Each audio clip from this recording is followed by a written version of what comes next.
A Better World Blueprint. Good humans doing good things.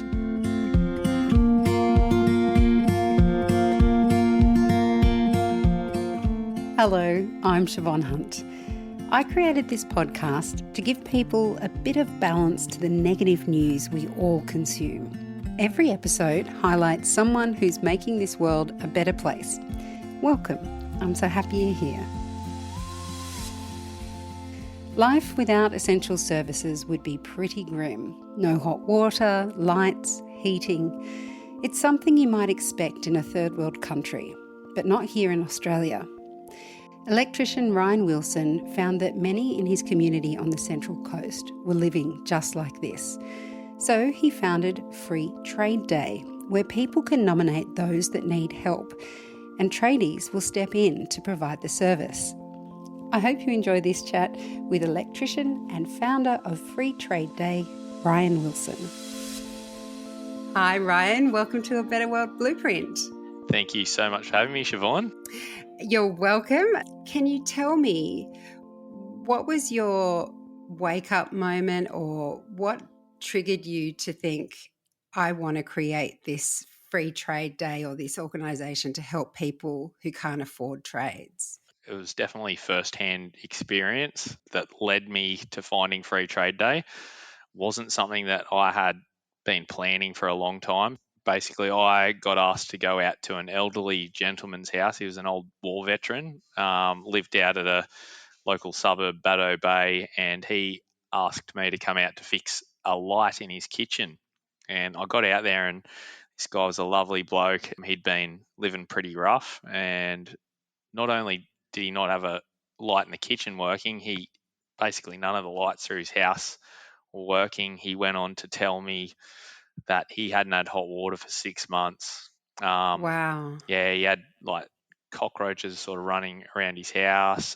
There's a lot of issues with him, and didn't have any family, and so I did a bit of extra stuff for him. I fixed his hot water. Like I went around and looked at his hot water tank, and it was rusted and pretty bad condition, but I put a few band-aids on it, got it working, and fixed a few extra lights for him. And he called me about 2 weeks later, and he said, I just wanted to let you know, fixing my hot water system, that was life-changing, because he had really bad arthritis. So this guy had been showering in cold water through winter, but he said, it's gone again. Can you come around and do whatever you did last time? And I said, oh, look, mate, it's your tank is that bad. You're going to have to get a plumber to replace it.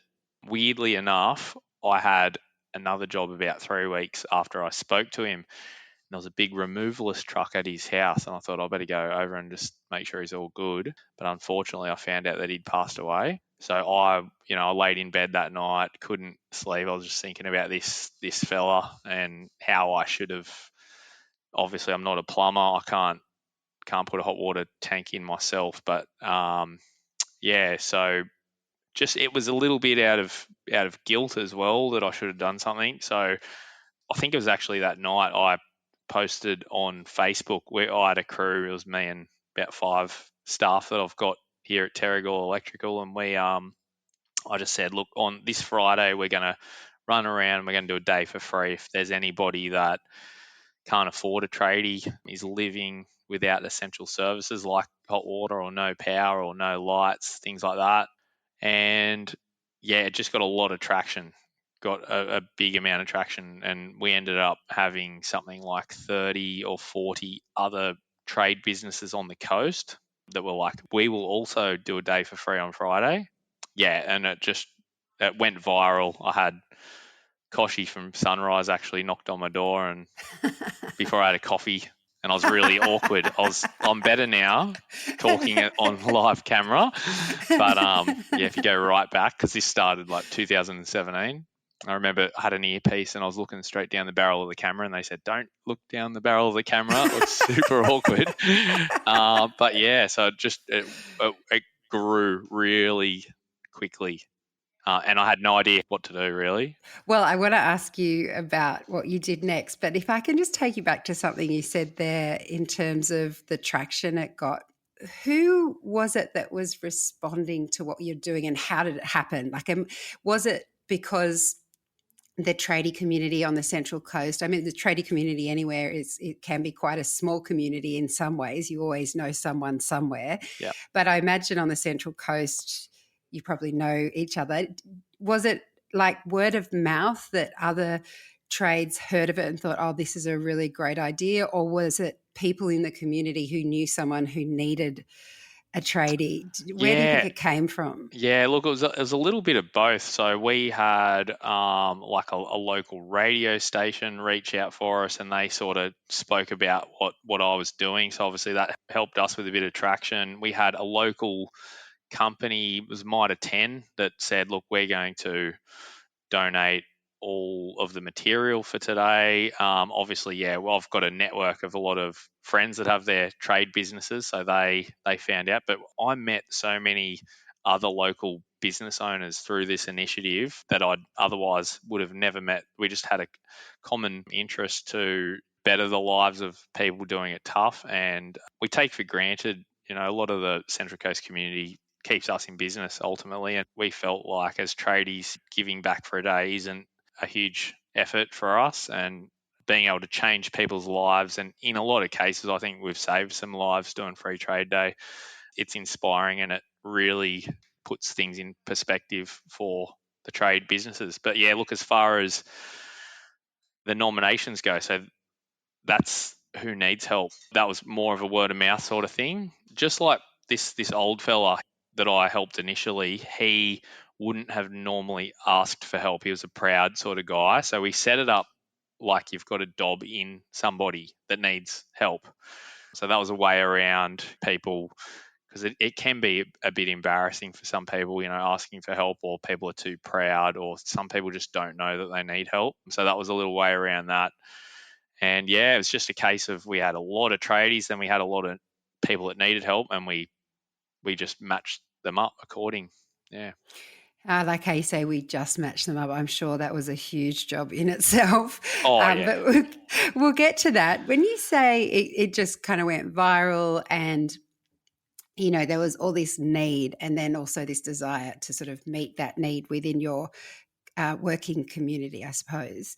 When there's services that are set up to specifically help people in need, like weren't there government agencies that did this work anyway? And were you aware of those agencies? Did they come to you, or was it just they weren't meeting the need that was out there?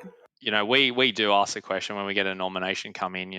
There are third parties that can definitely help people, but there's so much red tape with that as well. So if somebody doesn't have hot water and they're going through one of these third parties, like how long are they going to wait? A lot of people don't have the skill set to ask for help, right? So we were lucky enough that we did have a couple of people that were really skilled in that level. We had somebody that helped us out that was working for Service New South Wales. But look, ultimately, there's a lot of people that slip through the cracks and don't qualify for any government funding, and tradies are ultimately pretty expensive for a lot of people. So, people are just going without. It's a matter of, do they put food on their table or get their medication in some cases, or do they get their hot water fixed? They can only afford to do so much. So it was the people that had no other option that we really prioritised with it. Well, talk to me about the response and how you managed it. I mean, you obviously could see there was a need, and that this idea, as you say, had traction. People came to you. You knew it was growing and that there was something here.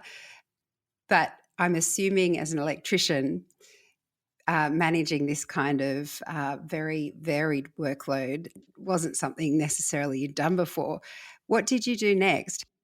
So after the first event, we had just such an overwhelming positive response, because, ultimately, you don't get many people that are not happy with free trade work, right? So everybody's really happy. We had such a good response from the tradies too. That was the highlight of my day, just seeing all of these tough tradies in tears with the emotional connection that they had with the people that they helped. But then there was like a lot of risk element with it too, right? So what was this free trade day. It wasn't a charity or anything, and so we had to get some legal advice, and we had to actually set up a constitution and basically a charity. So that was a lot of effort. So we had to have a board, and yeah, that sort of took a bit of the love out of it for me, all that red tape.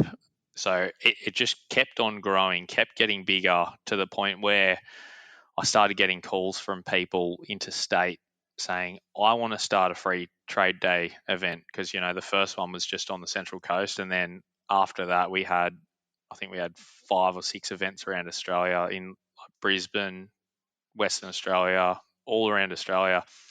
So we had to do something to make sure it was reputable. We had a process to pass on to people that wanted to do an event, etc. So yeah, it really did get huge. And one of the questions I ask is, did you ever stumble? And I'm wondering if all this bureaucracy was a stumble for you. Oh yeah, look, it definitely was. So I have no project managing background at all, and this was pretty huge. So it was a couple of steps forward. So I just love helping people, and obviously I wanted to scale it for the people, but with that there's obviously all this red tape and the risk factor.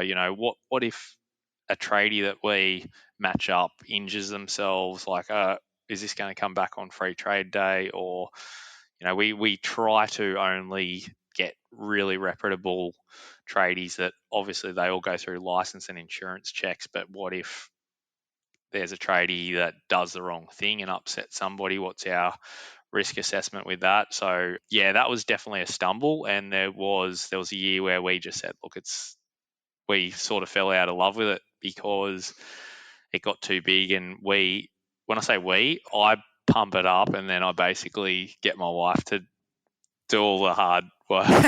so yeah, I won't tell you those conversations, but yeah. What's your wife's name? Her name is Yvette Wilson. Yeah. Yvette, let's give Yvette the kudos she deserves. Yeah, absolutely. So I'm the dreamer, she was the weaver.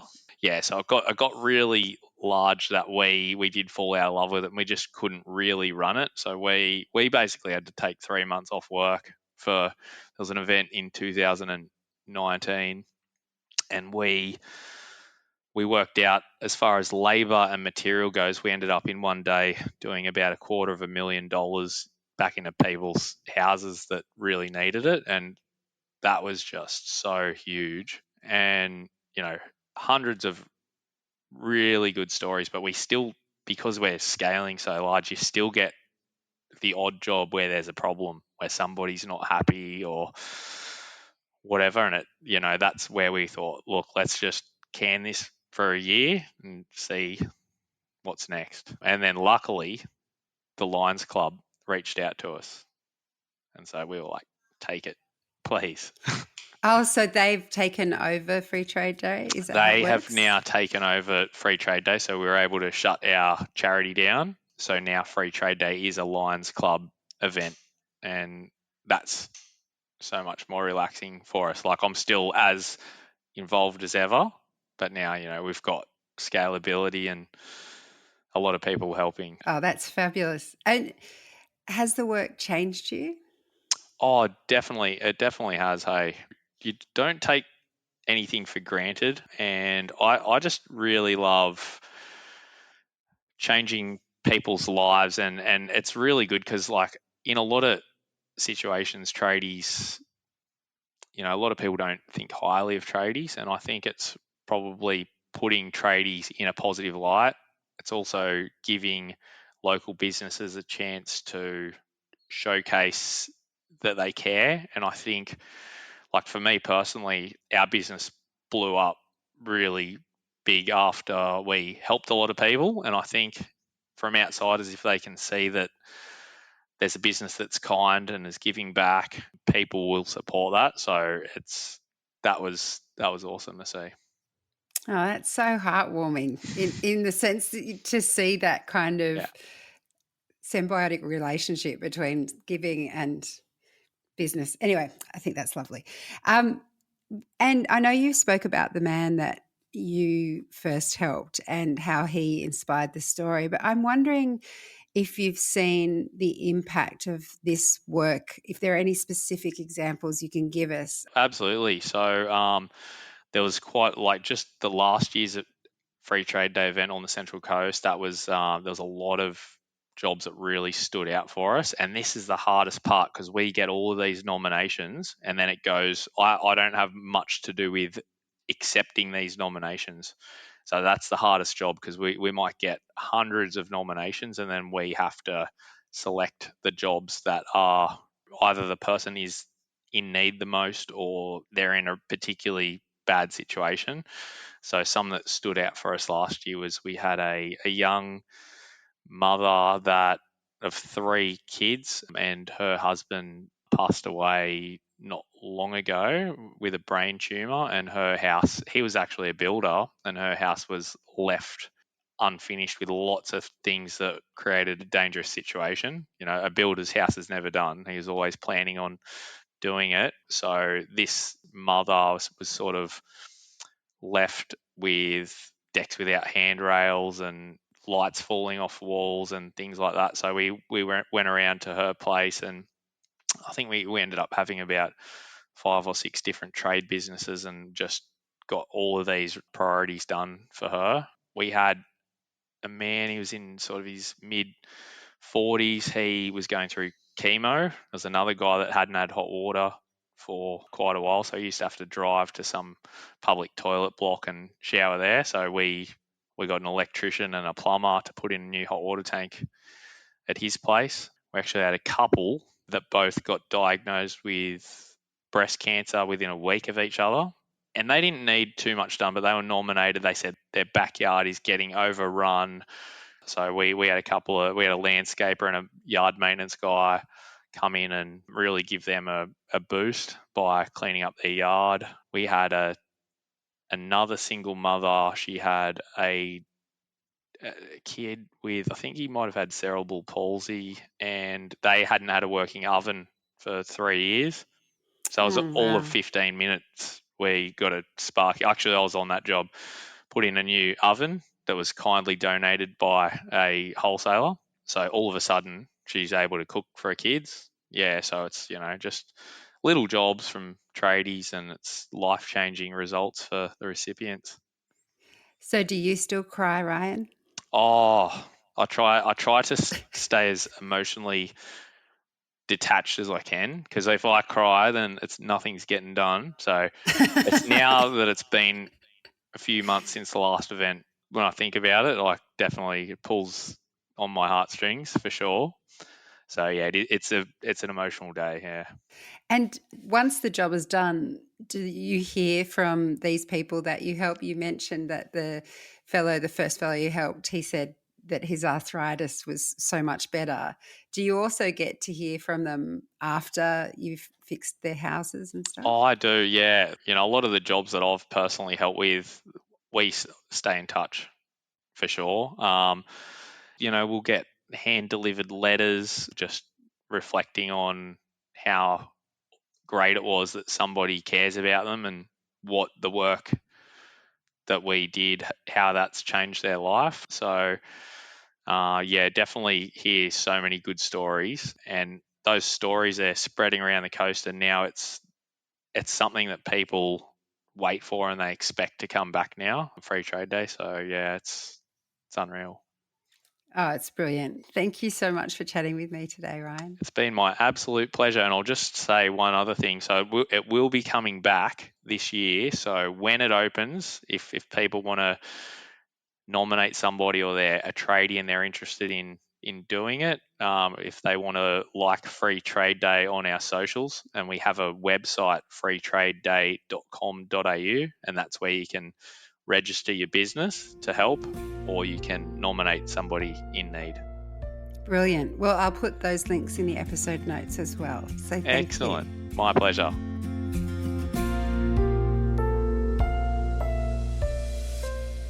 Ryan Wilson, founder of Free Trade Day.